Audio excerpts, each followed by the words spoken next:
By today's title and thumbnail, y'all know what to expect. We only got to do an intro for this. This is going to be somewhat of another lengthy video of something that's so serious of this woman coming out about a situation when she was in high school and her basketball coach. I don't want to say too much, but just viewers discretion advised for anybody who has a sensitivity that, to words that, some things you might hear may be triggering. But it is sad to hear and to know that this is not the only time I've heard of what coaches that's male, that's coaching women, has done situations like this, man. Y'all let me know y'all thoughts and pins on this down below. Y'all make sure to send some prayers, love, and encouragement to this young lady for coming out. It is crazy, man. Let's go ahead and get to it right now. With another video, and I'm gonna tell y'all how all right, y'all, so here I am again, back with another video, and I'm gonna tell y'all how my high school basketball coach took me to his house after an away game and slept with me when I was 16. What? So when I was in high school or whatever, I ran track and I played basketball, and I was really good at both. I was an athlete. Like when I tell y'all straight athlete, I was only focused like on my grades and my sports or whatever. No, we got a picture right here. So that's the coach, and I'm not sure which one is her. Yeah, I'm not sure which one. It's probably one of these two. It looked like it's probably one of these two. But this is the coach. And so far that I'm reading is that he's been put on administrative leave. So school is not playing about these allegations and situations and seeing basically more women go come out about it. But that is what's going on. So my mom worked or whatever. She would get up every day like 4 or 5 a.m.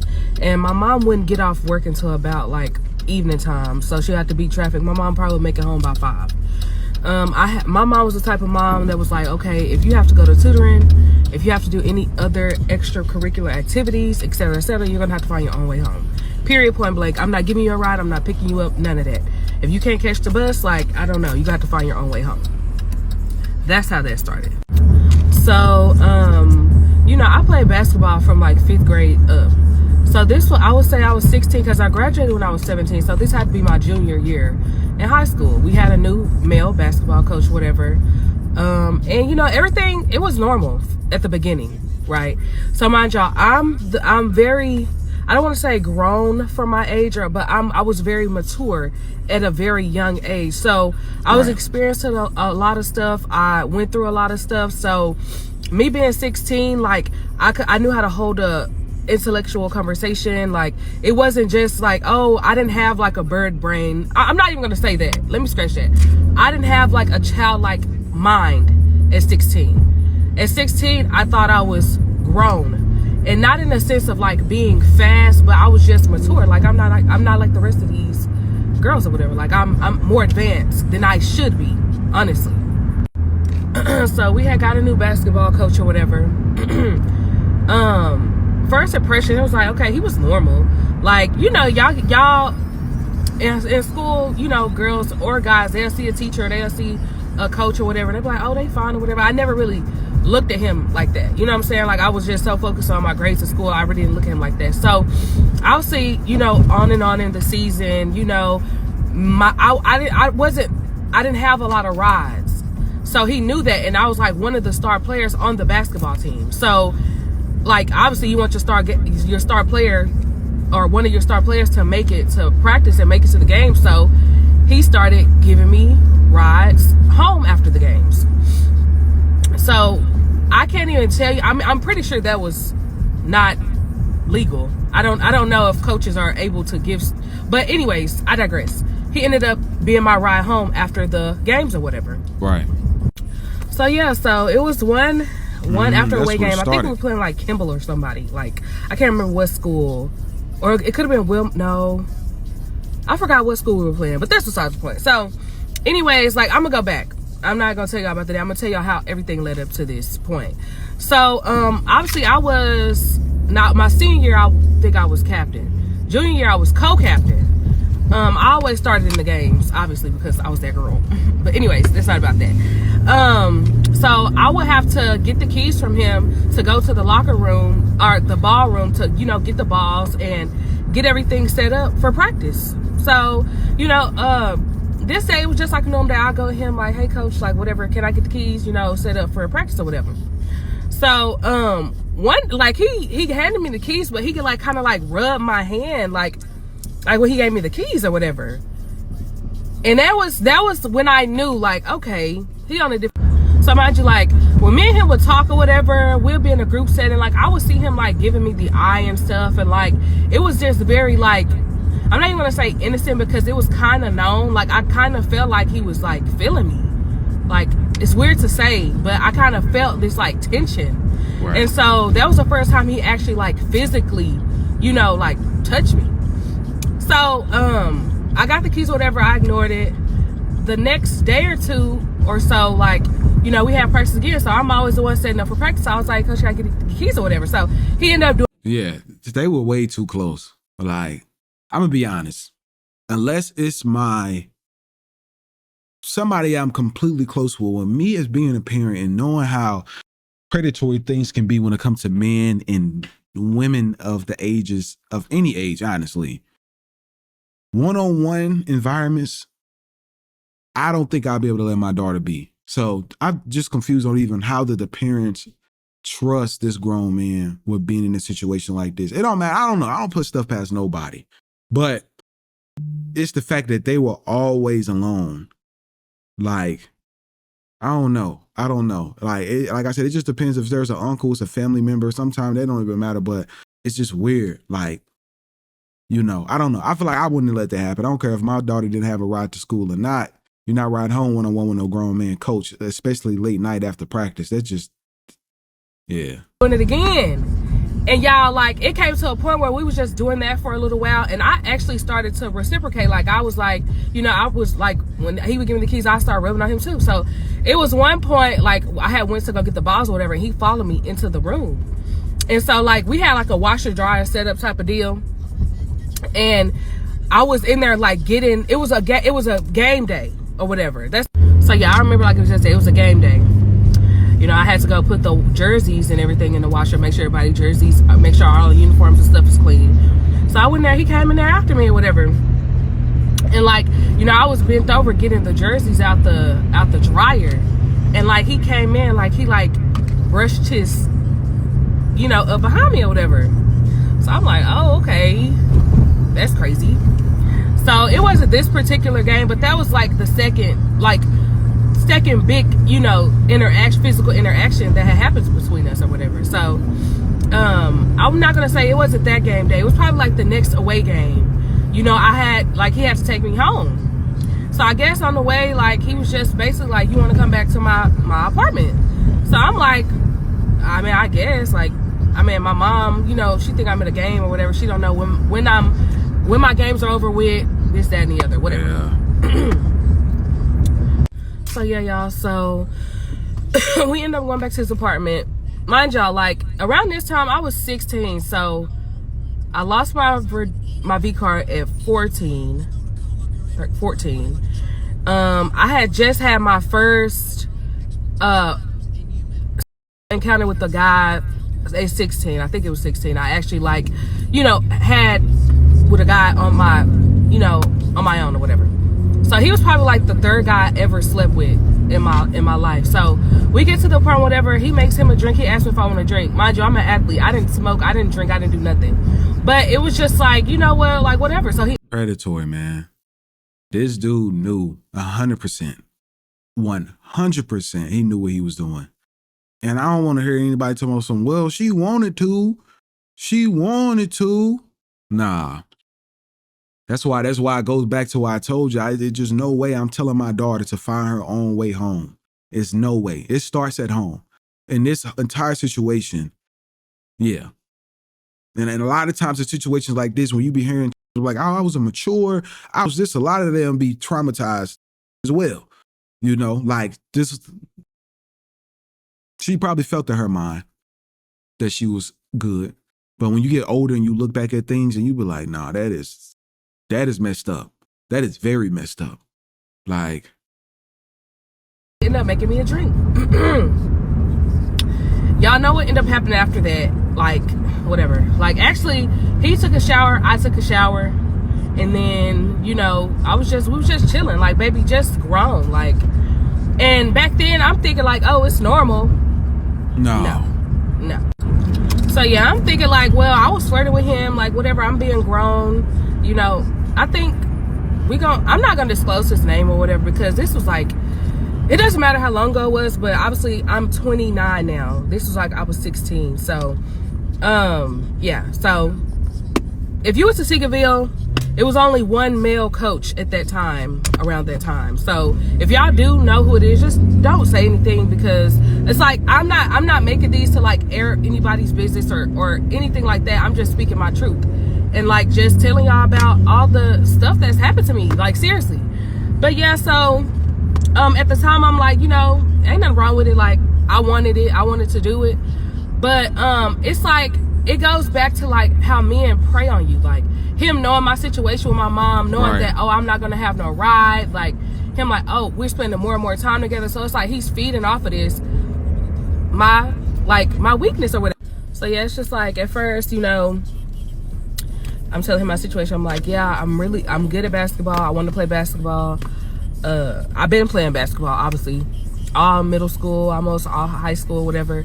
And I'm telling him like, I'm not going to be able to make practice or this and that. So obviously, you know, it was out of genuine help at first, and then it just went from one thing to the next. And so it's crazy because I actually forgot about this incident up until like, I mean, I forget about it and then it comes back on and off. But when I sit down and I think about all of the things that's happened to me growing up, it came across my mind yesterday, because I was like, I really forgot about that. I was a junior in high school, 16 years old, and this 30-something-year-old man took me to his apartment to sleep with me. Somebody who's supposed to be a male role, like my coach. Right. So like a lot of women who've played basketball in high school, middle school, have some type of story about when they got older, a coach tried to talk to them. I bet. Are gonna, for one, growing up, everything that happened to me, I used to hate my mom. Like, I used to despise her, because I felt like every time something bad happened to me, it's when she wasn't around, especially in my younger years. Right. So it's like, if my mom was picking me up, this is how I used to think about stuff. I always blamed her. If my mom was picking me up on a regular basis, I wouldn't have to ask this grown man for no rides. Like, right. That's what I'm thinking. Period. Like, and it's just like, dang, I'm always put in like compromising situations. And genuinely at the beginning, I wasn't even on that type of time with him until he like was like, okay. So then I was like, okay, but it doesn't make it right at the end of the day. Some people probably blame me. Oh, you were being fast. You were doing this and that. But at the end of the day, I'm a 16-year-old girl. He's my basketball coach, and he took me back to his place and slept with me. Like, that's crazy. But yeah, y'all, like, he didn't like force himself on me or anything like that. I'm not making this to that extent, because it wasn't really like that. But at the end of the day, it's like, being an adult, if my 16-year-old's basketball coach took, like, oh yeah, it's going down. And no, I didn't tell my mom until I was like 25. I never said anything. I told like a few of my friends. I told one girl that I was playing basketball with. I told my best friend, but and I don't know who they told. I wouldn't know. But it's like, I told a couple people, but I was just like, whatever. Like, I did what I did, like, whatever. But now being grown, it's just like, that was just another man preying on me. Like, right. The third man I ever slept with. And then it's so crazy because it hurt so bad. It was not enjoyable at all. Like, I started to bleed. It was just a big thing. Like, but yeah, it's like being an adult now, growing up. I don't blame my mom anymore. I've forgiven her like a long time ago, because my mom didn't abuse me. You know, it was all these men and stuff. But this is just my life. And no wonder why I'm so, like, I don't trust anybody. I feel like everybody's out to get me. I'm always in my head. I'm always overthinking. I'm always questioning everything, right, because of all this trauma.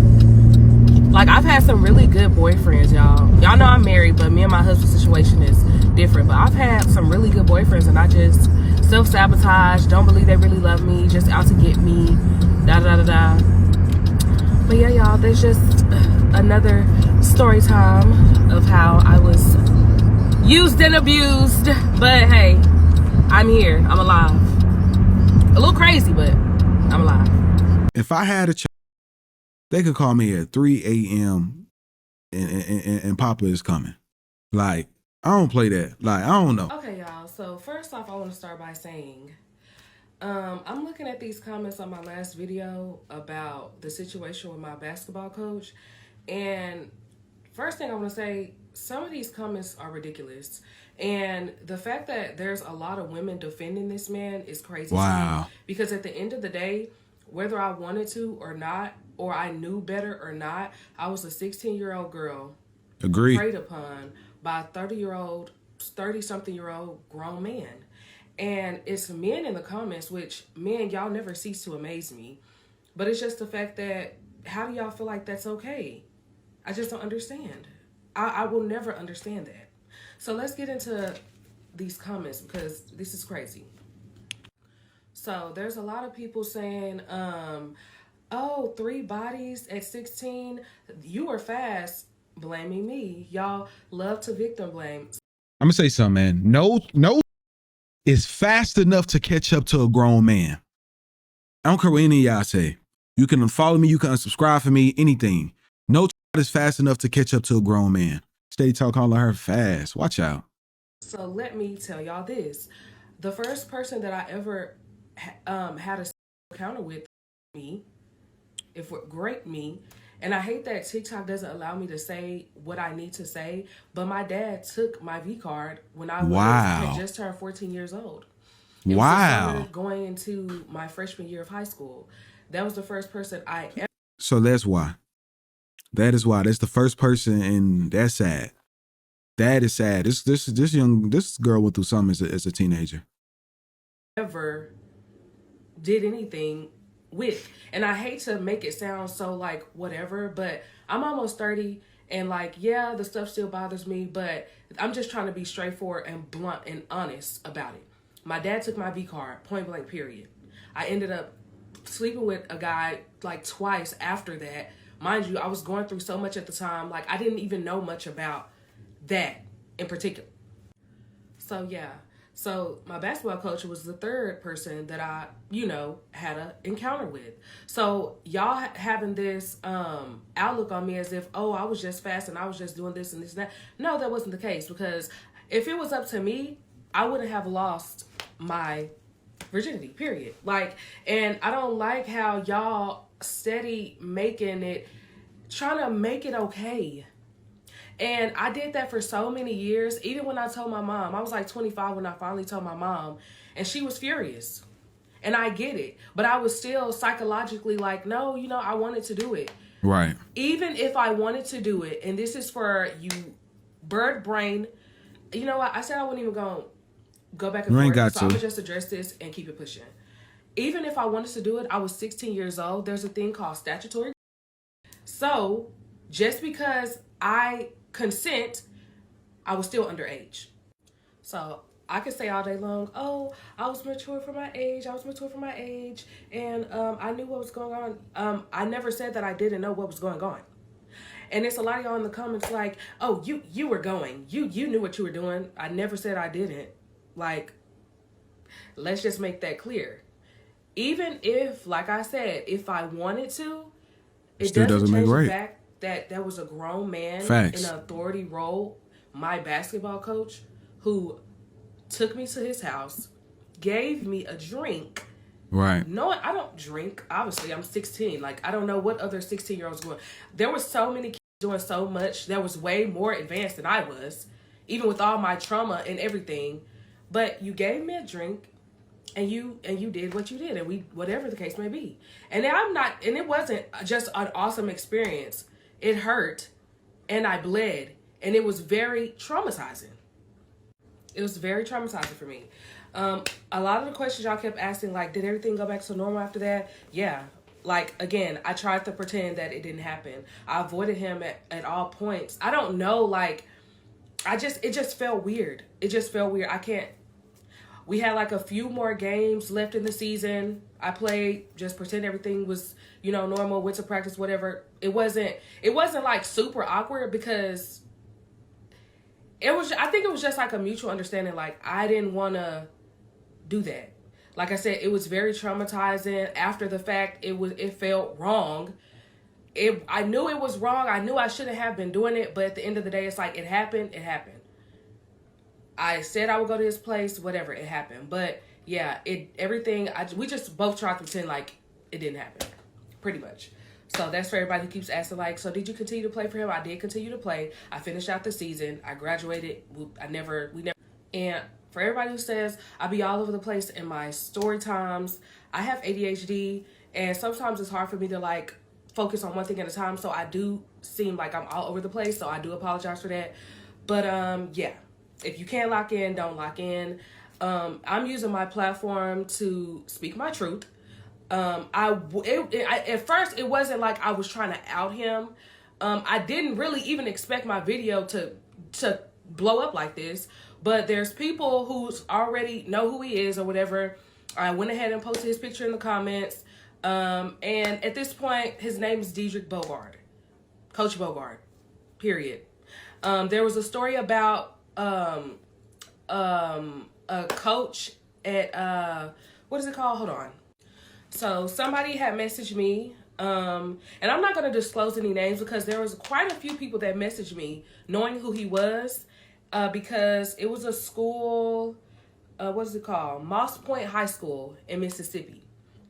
So there was a coach there who was sleeping with the girls or whatever, got caught, got 25 years in prison for that, and they were friends. Crazy work.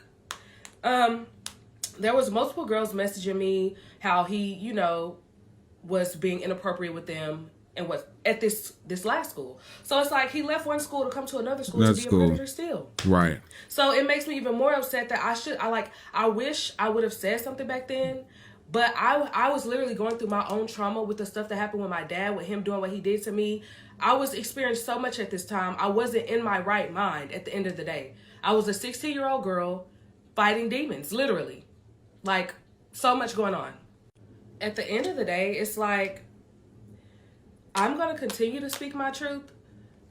I don't care about being judged. I'm almost 30. Like, I'm not about to get in the comments with y'all, go back and forth with y'all, because I didn't want to do that in the first place. I'm using my platform to spread awareness, to speak my truth, and that's just what it is. This year, I told myself, like, I wasn't holding back anymore. I'm done protecting pedophiles. I'm done protecting predators, and I'm just over it. Like, I've been preyed upon my whole life, and I'm just over it at the end of the day. So y'all can get in the comments, y'all can have y'all's opinions, but it's not going to faze me, and it's not going to stop me from speaking my truth. And, you speaking. You know, helping other girls, like, be aware. There's girls that's in my DMs right now going through what I went through, scared to speak out because of these roles that these men are playing in their lives, and it's sickening. Like, it's really sickening. So, I'm looking, it's so many comments, for starters. Sorry, I'm sick. So many comments, and I'm going to just address a couple of them. The relationship with my mom is better. We talked about it. She was upset. She wanted me to report him. I was still in a protective state, I guess, so I was telling her I wanted to do it. He didn't, like, take me in and like my dad did. Whatever. It's so many freaking comments, and it's so many people like, at 16 though, I mean, you are not a baby, 2 years away from being a legal adult. How did you know right from wrong?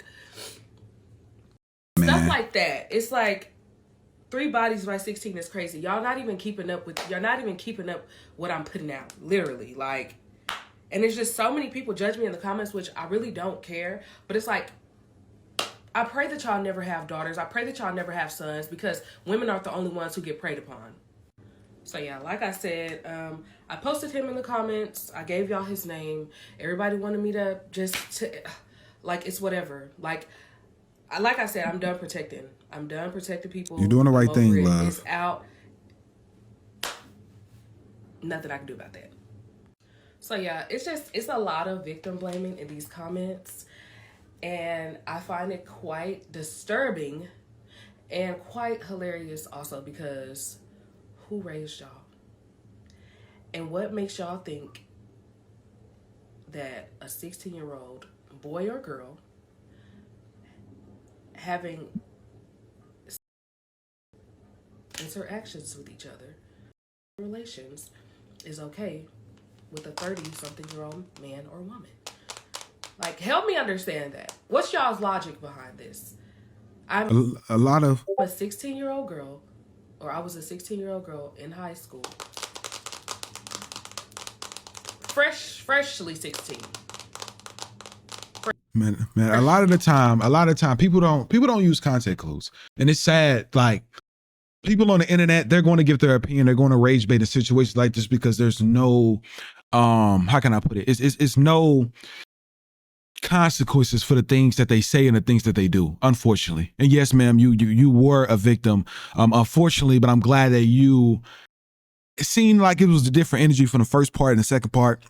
The second part, you really kind of start understanding what was going on. And I do feel that she didn't want to say something, but wanted to say something. That's why she said, I don't want to say names, but gave all the details for someone to find out. That's why she like, man, you know what? We finna say it all. If we finna say it, we finna say it all. And a lot of the times, I know people say this, man, at least you're a survivor of the situation. You know, because a lot of people who are victims, they don't really get to survive situations like this because they get to come out and speak. And I'm not finna push bash what she said about her father, because her father deserves some too. And I read and did some research on it, and her father did get 7 years. He pleaded guilty for the situation regarding her and got 7 years. It's sad that he took his own daughter's innocence and got 7 years. So it's a crazy world we live in, y'all. And I got the coach's TikTok right here. So we're going to go to there, but we're going to watch the last thing that she said. So as far as the situation with my former basketball coach or whatever, I will no longer be speaking on that matter. I don't know. There's someone, I've been getting a lot of messages, and first thing I want to say is that I appreciate all of your kind words, and I really appreciate you guys supporting me and not judging me for sharing my story. At the end of the day, like, I've endured a lot of trauma, and the older I get, the more I realize and, you know, how it's impacted my life and my mental health, my emotional health. So I really appreciate all of the kind words. But I won't be speaking on that as of right now. It has gone above and beyond, and but yeah, I am going to fight to get my justice. That's good. That's good. That's good. As far as the girls from Moss Point, or girls who went to Seekerville with me, or even the current school that he was at or whatever, like, if y'all know anybody that has gone through something similar, you know, have them reach out to me, because, you know, this needs to be handled. But like I said, I appreciate y'all, and I'm not done, you know, telling my stories, because he's one of many men who preyed upon me, and that's all I'm gonna say about that. But I love y'all so much, and I really appreciate it. And I know it's been 13 years, and I wish I would have spoke out sooner, but, you know, yeah, wish I would have spoke out sooner, but here we are now, and I just appreciate all of y'all. So, like I said, if you know anybody who's been in a similar situation with this person like me, have them reach out to me. And if you are a girl or woman, and it doesn't matter how long it's been, if you've been abused,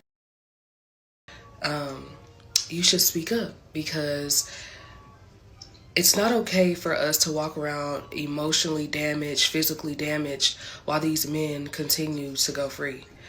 So speak your truth. I don't care about people in the comments judging me or this, that, and the other. I don't care. Sorry, my lip gloss is messed up. But I appreciate y'all. I love y'all. And I'm not done. This is only the beginning. So that's good. I love y'all. Hope y'all have a good day. Be safe out here with all this snow. But yeah, y'all be safe with all this snow, and I'll be back with more stories for y'all. And we're actually glad that you're choosing to take the proper route. I think her getting the messages and the love and support from everybody, and just even the people DMing her, is what got her in that mood. Like, you know what? Let me actually take this where it needs to go, because I hate I didn't say nothing before, because if she would have said something back then, this would have stopped all the other women from being in the same position that she was in. The same position. And I know she was a child, so she wasn't thinking of that. And it took her so long because in her mind, she probably just like, I ain't tripping off of it. It's just crazy how it happened. But no, let me actually speak up about it, because I can't be the only one. And when she figured out she wasn't, she like, no, we got to put a stop to this, because this is this is a serial situation. You know, but y'all let me know y'all thoughts and opinions on this down below, man. Prayers out to her. I'm not sure if she got to go fund me anything, but y'all know me. I'm going to share it down below if it is possible. The prayers out to you. We're glad for you being strong and speaking up and about this situation. And I see you all tomorrow, man.